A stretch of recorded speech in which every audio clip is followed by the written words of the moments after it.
Renacimiento. El término renacimiento significa volver a nacer o instalar de nuevo. En este caso lo que renace es el arte clásico. Y la idea de semejante renacimiento comenzó a ganar terreno en Italia desde la época de Giotto, donde la gente elogiaba a un artista que decía qué obra era tan buena como la de los antiguos. Los italianos del siglo XIV creían que el arte, la ciencia y la cultura habían florecido en la época clásica, que todas esas cosas destruidas por los bárbaros del norte y a su glorioso pasado a ellos les correspondía reavivar. En Florencia, en las primeras décadas del siglo XV, un grupo de artistas se puso a crear deliberadamente un arte nuevo rompiendo con las ideas del pasado. Filippo Brunelleschi fue el líder de este grupo, y a él se le encargó terminar la Catedral de Florencia.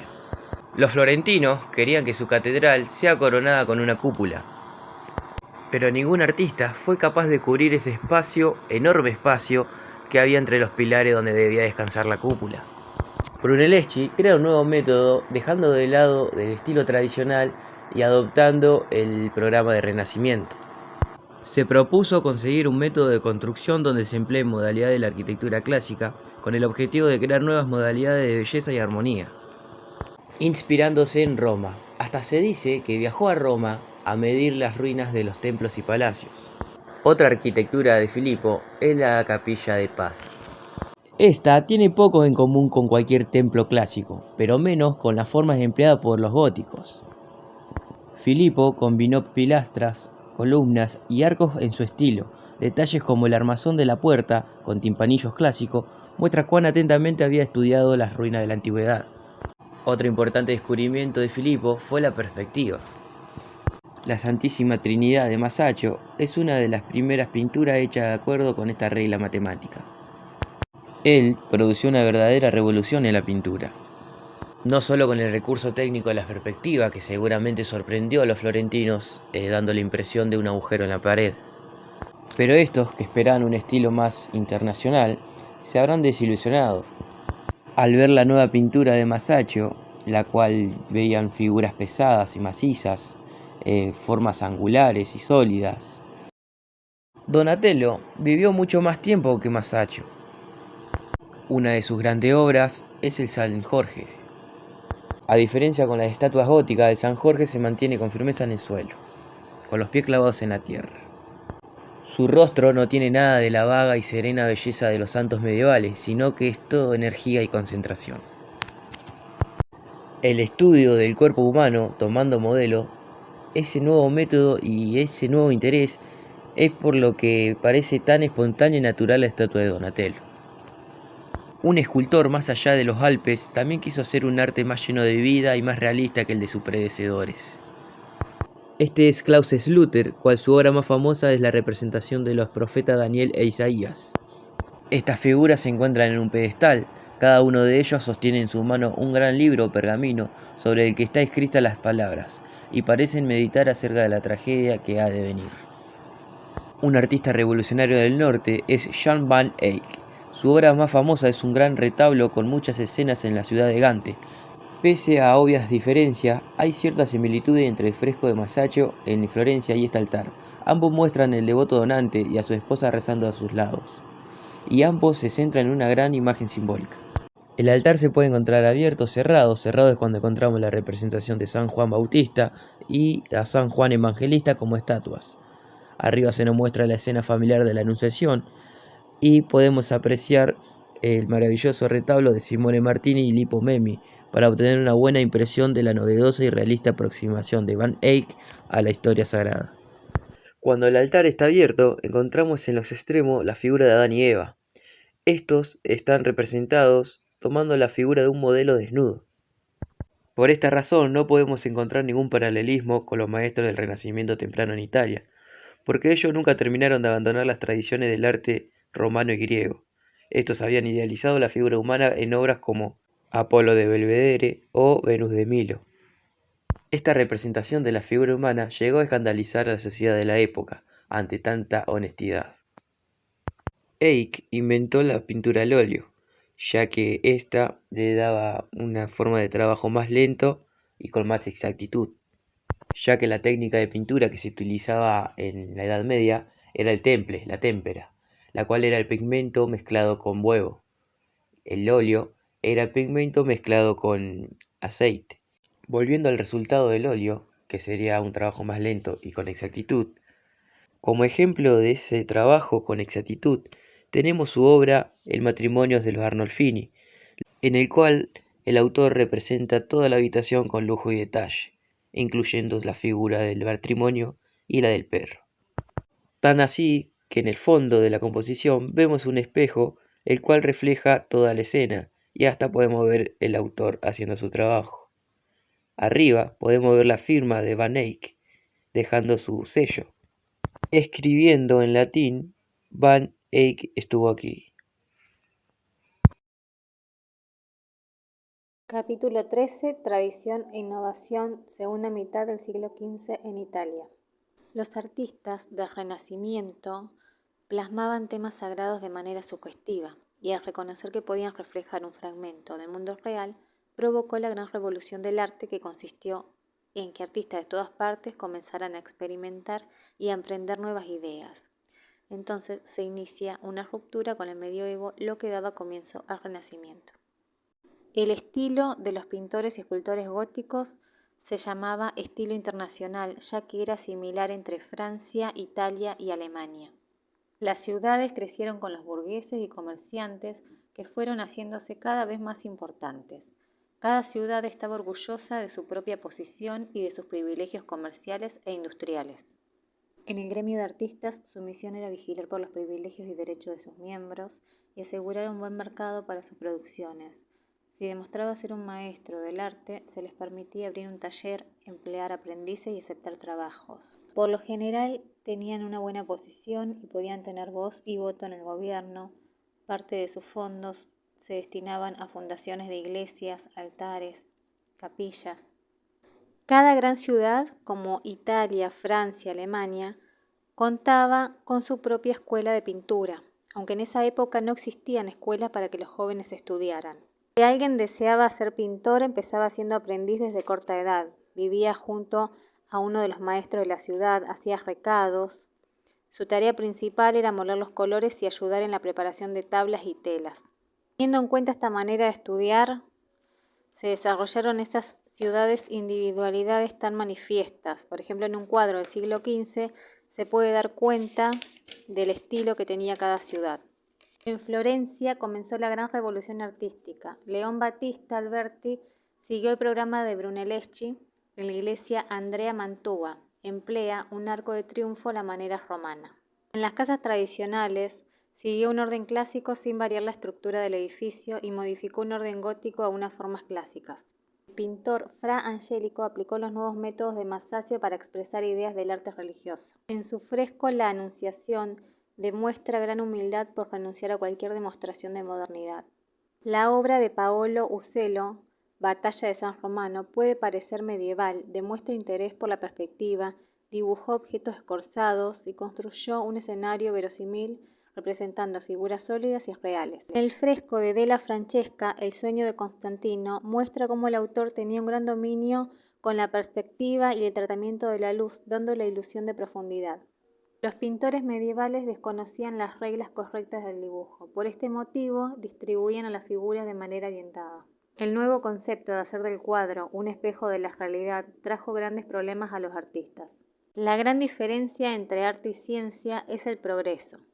En la obra del pintor Antonio Pollaiuolo, El martirio de San Sebastián, las figuras principales forman un esquema muy equilibrado en forma de triángulo agudo. Para suavizar la rigidez simétrica, ubicó las figuras en vistas de frente y de espalda. El pintor Sandro Botticelli realizó la pintura El nacimiento de Venus, donde se tomó libertades con la naturaleza con el fin de conseguir una silueta graciosa, haciendo más intensa la impresión de un ser más tierno y delicado.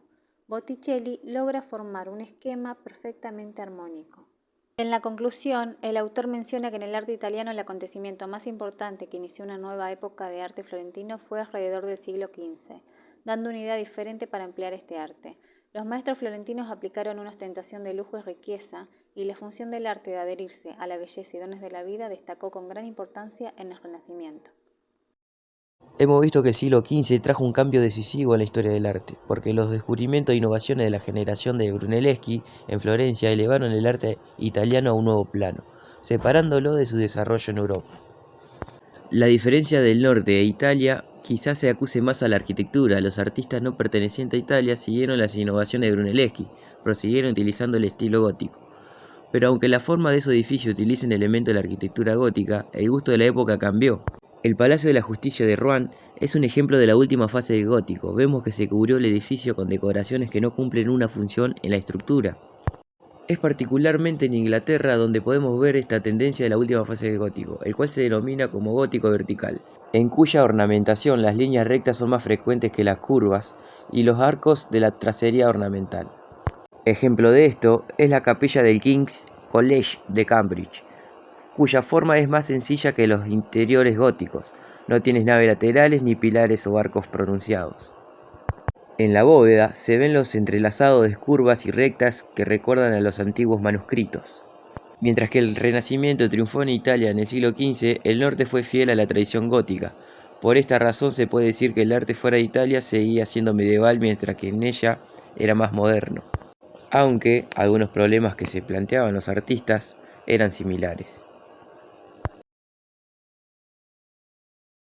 Un gran artista que visitó Roma fue Weiden. Gozó de gran fama. Podía realizar fácilmente cualquier detalle. Uno de sus cuadros que realizó no representaba una escena real.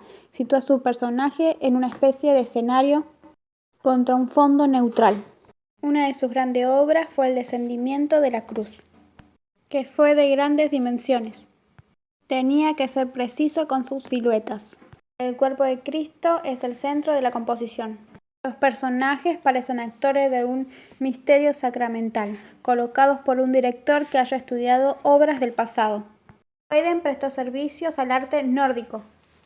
A mediados del siglo XV surge la invención de la imprenta. La impresión de grabados precedió a la de libros en varias décadas. Anteriormente se había impreso pequeñas hojas con imágenes de santos acompañadas del texto de oraciones para repartirlas entre los peregrinos. La técnica permitía realizar gran cantidad de reproducciones de dibujo. Se conocía con el nombre de grabado en madera o silografía. Era un procedimiento muy económico, lo que resultó muy popular. Con la invención de Gutenberg, que fue el uso de tipos móviles reunidos en un molde, los libros impresos con tacos de madera se volvieron antiguos. Los grandes artistas de la época reemplazaron la madera por el cobre, donde podían demostrar su dominio de los detalles y producir efectos más sutiles, utilizando especialmente el buril. La Natividad es un grabado realizado por Schongauer, quien deseaba expresar todos los detalles hogareños de la escena, permitiendo percibir al espectador la verdadera contextura y la superficie de los objetos que representaba. Los problemas de composición para la página impresa y para el retablo de altar son semejantes. El espacio y la imitación de la realidad no deben causar la destrucción del equilibrio de la composición. Vamos a hablar del capítulo 15. El comienzo del arte se dio en la época de Giotto y donde Florencia estaba muy orgullosa de él, pero esto trajo competencia entre las ciudades. Ahora vamos a hablar de artistas de la época. Uno de ellos es Leonardo da Vinci, que fue el famoso maestro de la Toscana. Estudió las plantas y animales y exploró los secretos del cuerpo humano. Un gran trabajo de él fue la Última Cena, que llegó a muchas manos en mal estado y fue empleado por los monjes de Santa María del Gracie en Milán. Alcanzó forma tangible, podemos ver la perfección con que cae la luz sobre la mesa, la solidez en las imágenes. A los monjes les gustó cada detalle, como los platos sobre el mantel. Podemos decir que esta composición tenía armonía y equilibrio.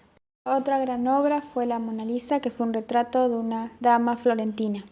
Lo que sorprendía es cómo genera distintas reacciones en las personas. Algunos decían que la mona tenía un aspecto de asombro y otros de que sonreía. Esto fue pensado y creado por Da Vinci para conseguir ese efecto, utilizando el contorno borroso. Y podemos ver que el color funde las sombras. También trabajó la expresión en dos rasgos, en la comisura y los extremos de los ojos. Leonardo mostró que conocía el hechizo de infundir vida a los colores. Ahora vamos a hablar de Miguel Ángel, que fue el segundo artista más famoso y más joven. Él supo distribuir grupos y halagar a los ojos. Miguel estudió por sí mismo la anatomía, tomando modelos. Un trabajo de él fue pedido por el Papa Julio II para pintar la Capilla Sixtina. Comenzó con 12 bocetos de los apóstoles, tuvo que encargar ayudantes, llegó a encerrarse en la capilla y no dejar que nadie entre. Para pintar tenía que tumbarse de espalda y mirando hacia arriba. Estudiaba cada detalle y hacía dibujos de cada figura. Otra gran obra fue la creación de Adán. Expresó a Adán y a Dios con fuerza y sencillez. Nada distraía la atención del tema central. Y uno de los milagros que podemos ver es cómo Miguel llegó a hacer el toque de las manos, que decima en el centro y punto culminante de la obra. No hizo ver la omnipotencia a través de la facilidad y el poder de su ademán creador. Otro gran artista fue Raffaello Sanzio, que competía con Da Vinci y Miguel Ángel. Él estaba decidido a aprender y fue de una dulzura de carácter. Se puso a la altura de otros grandes maestros. Una de sus obras fue la Madonna de Granduca. Lo más imponente es como el modelado del rostro de la Virgen se funde con las sombras, y el volumen del cuerpo envuelto en el manto que cae con soltura desde los hombros, la firmeza con que sostiene al Niño Cristo. Todo construye un equilibrio perfecto. Vamos a hablar del capítulo 16. Otro centro de arte italiano fue la orgullosa y próspera ciudad de Venecia. Un gran pintor fue Bellini, que pintó la Madonna con Santo, que está en la iglesia San Zacarías de Venecia. Impresiona la densidad y riqueza de los colores.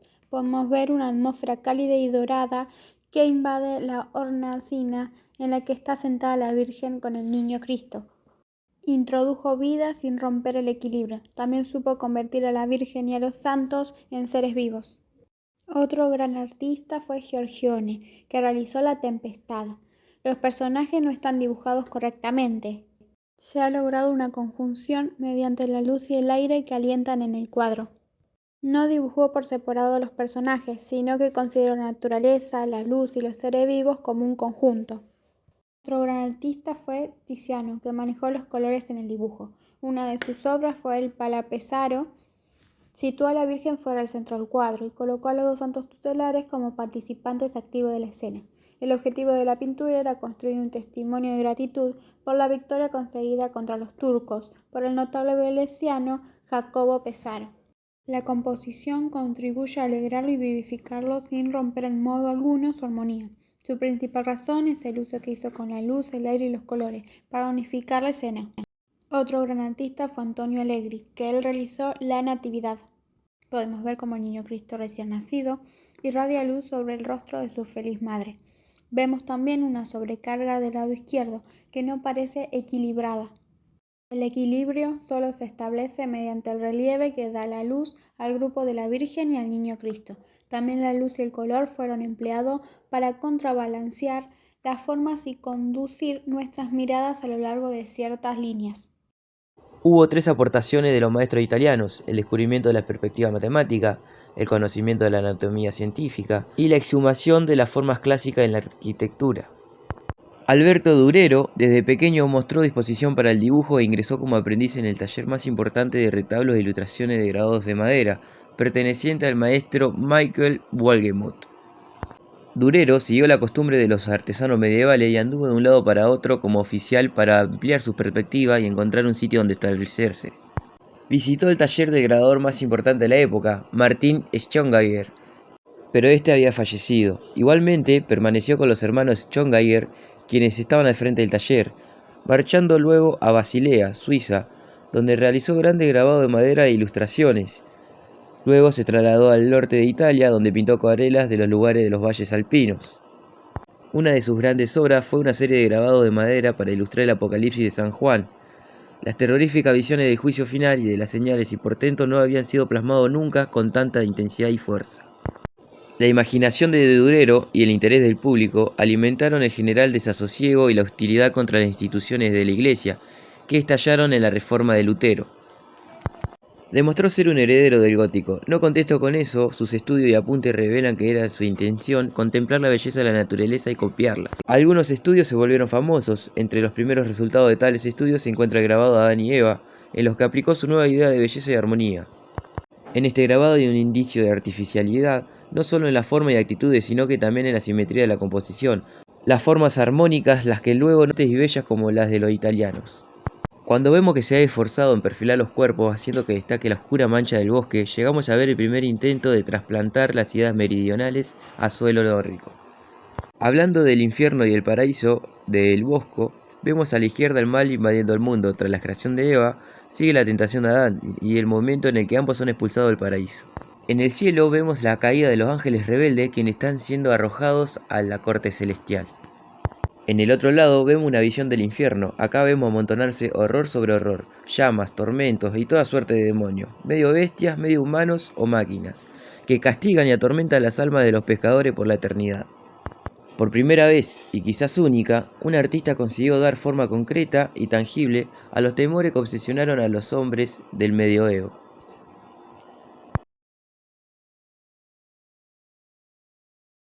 Hacia 1520 la pintura había alcanzado la perfección. Los problemas de dibujo no les resultaban difíciles ni temas complicados para los artistas de esa época. Ellos demostraban cómo se podía combinar la belleza y la armonía con la corrección. El manierismo surge con la imitación de los grandes maestros. Artistas jóvenes que tuvieron la intención de superar a los grandes maestros en sus concepciones, pintando cuadros llenos de sentido y sabiduría que solo sería comprendida por pocos. Los nuevos artistas tomaron como referencia las invenciones que Miguel Ángel manifestaba generalmente en la arquitectura. Uno de ellos fue Federico Zúcaro con la realización de la ventana en forma de rostro. La pintura de Parmigianino, la Madonna del cuello largo, es una representación graciosa y elegante. Todo parece ser visto en un espejo deformante. El pintor elegía las formas antinaturales y alargadas, no creía en armonías convencionales. Deseaba ser heterodoxo y demostrar que existen otras maneras directas de conseguir efectos interesantes. El escultor flamenco Gian Bologna se propuso conseguir que su estatua superara la gravedad de la materia inerte y creara la sensación de un rápido vuelo por el aire. El escultor eligió desafiar las normas y mostrar los efectos sorprendentes que podía conseguir. Tintoretto mostró su descontento con la obra El hallazgo de los restos de San Marcos que había realizado Tiziano y decidió modificarla.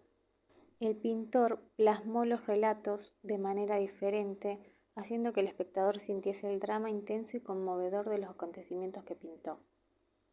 El arte del Greco es indiferente hacia las formas, colores naturales y en sus dramáticos y agitadas visiones. En su pintura, la apertura del quinto sello de Apocalipsis adoptó el manierismo de alargar las figuras como Parmigianino realizaba en sus obras. Su obra sorprende por su increíble modernidad. Después de la Primera Guerra Mundial, el arte del Greco se volvió a descubrir y a comprender. La consecuencia que desató la Reforma fue si se podía y se debía continuar pintando. Los pintores de las regiones protestantes perdieron su mejor fuente de ingresos, la pintura de retablos de altar. La crisis afectó a Hans Holbein, quien fue el mayor pintor alemán de su generación. Lo que quedó como fuente de ingreso habitual para los artistas fue la ilustración de libros y las pinturas de retratos. El retrato sobrevivió a la Reforma. El arte persistió a la crisis de la Reforma en los Países Bajos. Los artistas se especializaron en variedad de temas, impidiendo que la Iglesia protestante se pusiera en su contra. Los artistas flamencos fueron reconocidos como maestros perfectos en la imitación de la naturaleza. Los italianos representaban la belleza de la figura humana en movimiento. Los temas que se representaban eran escenas de la vida cotidiana, conocidas como cuadros de género. El pintor holandés del siglo XVI en la pintura de género fue Pieter Bruegel, que representaba escenas de la vida de los campesinos.